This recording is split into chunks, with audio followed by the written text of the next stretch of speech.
आजकल कुछ लोग परिचय मांग रहे हैं कि यह मछली वाला भगवान कौन है, तो उनको बता दूं कि वह जल है और हम सिंधी वरुण देव अर्थात जल के उपासक हैं। और जल तुम्हारे भीतर भी है और बाहर भी, उसी से पुरुष है और उसी से प्रकृति भी। क्षितिजल पावन गगन समीरा, पंच तत्व रचि अधम शरीरा। उस जल के बिना न खेती होती है न फसल उगती है। उस जल का हम सेवन भी करते हैं और उसी से शुद्धिकरण भी। गंगे च यमुने चैव गोदावरी सरस्वती नर्मदे सिंधु कावेरी जले अस्मिन् सन्निधिं कुरु।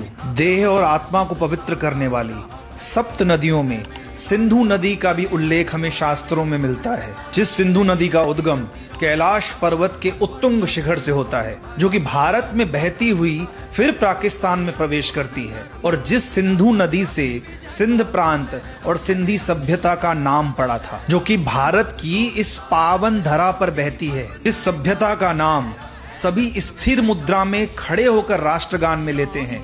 पंजाब सिंध गुजरात मराठा, ऐसी गौरवशाली सभ्यता से सिंधी आते हैं जो जल के उपासक हैं और जल की भांति ही शीतल और शांति प्रिय भी हैं।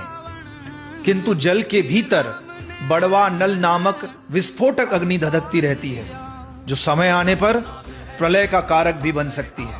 वो सिंधी पाकिस्तानी सिंधी ओकर मन के का है वो मछली वाला भगवान।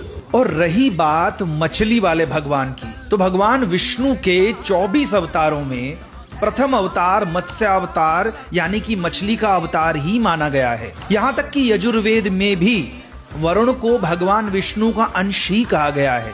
इसीलिए वरुणावतार भगवान श्री झूलेलाल के ऊपर मोर पिछ यानी मोर पंख देखने को मिलता है। वह छत्तीसगढ़ की महान धरा पर जन्मे महाप्रतापी संत गुरु श्री घासीदास जी ने भी अपने वचनों में यह कहा है, जते खाओ सब मोर संत आओ ककरोबर कांटा झन बोहो। उन्होंने संपूर्ण दुनिया का उल्लेख किया है। तो आप इस धरा पर रहने वाले किसी संत महापुरुष या किसी के आराध्य देव का अपमान कर कैसे सकते हैं। बाबा अपने मुक्ता में कहते हैं, कौनो मनखेला बदनाम मत करी हो, आत्मा प्रतिकूलानी परेशान न समाचरेत। इसलिए जो व्यवहार आपको अपने व अपनों के साथ अच्छा नहीं लगता ना, वह दूसरों के साथ भी न करें। छत्तीसगढ़ महतारी की जय, वरुणावतार भगवान झूलेलाल की जय, कुल देवी हिंगलाज माता की जय।